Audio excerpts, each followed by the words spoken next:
જગતમાં આવ્યા પછી માણસને વ્યક્તિ સાથે તેમજ વસ્તુ સાથે સંબંધ થાય છે. શરૂઆતમાં હંમેશા સારો સંગ મળવો જોઈએ, પરંતુ આગળ વધ્યા પછી વ્યક્તિ કે વસ્તુ સાથે સંબંધ થવા લાગ્યા પછી સાધક બદલે છે કે શું ભગવાન તપાસે છે.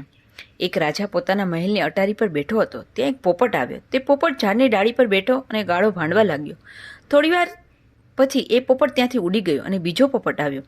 બીજો પોપટ ઉપનિષદના મંત્રો, પાણીનીના સ્તોત્રો, યોગદર્શનના સ્તોત્રો બોલવા લાગ્યો. આ સાંભળીને રાજા વિચારમાં પડી ગયો.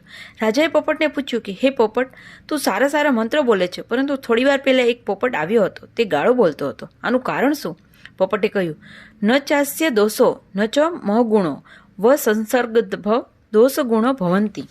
પેલો પોપટ ખાટકીને ત્યાં હલકી વાણી સાંભળતો હતો ને હું તપવનમાં મુનિઓની પવિત્ર વાણી સાંભળતો હતો. તેમાં દોષ તેનો નથી, પણ મારો ગુણ નથી. સંસર્ગને લીધે ગુણ કે દોષ થાય છે. અમે બંને ભાઈઓ જ છીએ. મારા ભાઈને એક ખાટકી લઈ ગયો અને હું તપવનમાં ગયો.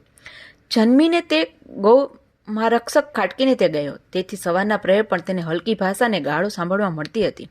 હું તપવનમાં ગયો, તેથી સવારના પ્રહરે મને વેદ, ઉપનિષદ ઇત્યાદિ સાંભળવા મળતા હતા. તે ગાળો ભાંડે તેમાં તેનો દોષ નથી, અને ઉપનિષદ બોલું તેમાં મારી કોઈ મોટાઈ નથી. સંસર્ગને કારણે જ આટલો ફરક છે.